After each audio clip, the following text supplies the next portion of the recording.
Connecting construction contractors. Any shape, any size. We solve billing problems for the construction industry. Progressclaim.com. Job done.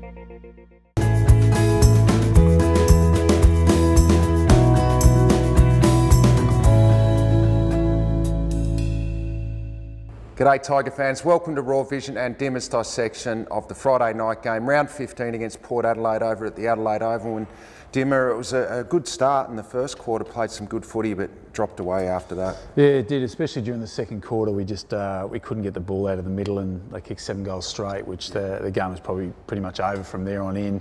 The score was, you know, playing the third and fourth quarter probably back and forward, but when you give up 7 goals, I think it may kick 1 or 2 maybe, but yeah, it was all over after that, so it was disappointing.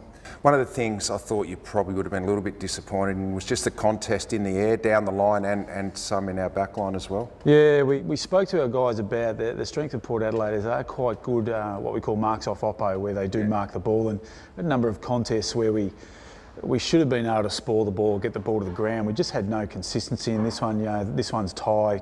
You know, that contest we've got to be better at. Yeah. Avan, the one previous, was meant to be in front of Dixon. You know, these contests here where they're quick kicks, but we just got to have better defensive setup behind the ball. And you know, we gave up 8 goals from stoppage, which is a high number, and we just couldn't get the consistency level of bringing the ball to ground, which was really disappointing. A lot of these are quick kicks and it's hard to have third man in coverage on those, but as a general rule, that's what you're looking for? Yeah, well, third man in, like, you know, Avan once again down the line, but, you know, the ability for our defenders to win the one-on-one contest, like the loss from stoppage was really crucial, where we're probably a side that really give up very few stoppage scores, and to give up 8 goals was disappointing, and generally those are the result of you know, one-on-one critical contest losses, which hurt.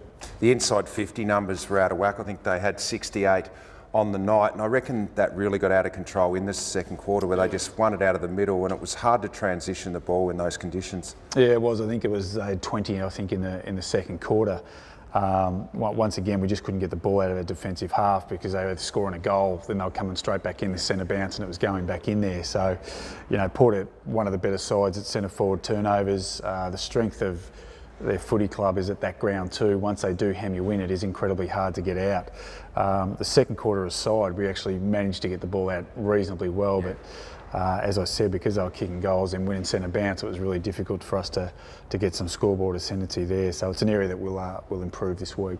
I reckon one other thing we didn't do well was our inside 50 entries on the night. A lot of them were shallow entries, I guess, just sort of 40 to 50 metres out, and that's really a turnover zone, isn't it, for the opposition? which related a lot to those MOPs that we spoke about before. You know, the ability for our guys to force a contest, but you know, Port once again are good in this area, the fact that they can guard space pretty well, but we just had to be better with our disposal inside 50. And you know, the week previous we take 25 marks inside 50. I think we only took 7 on the night. Granted, the conditions weren't great, but a lot of it was because we didn't use our extra numbers around the contest to get the ball in deeper, which once again was something we probably needed to do in the conditions, but we're a little bit short on the night.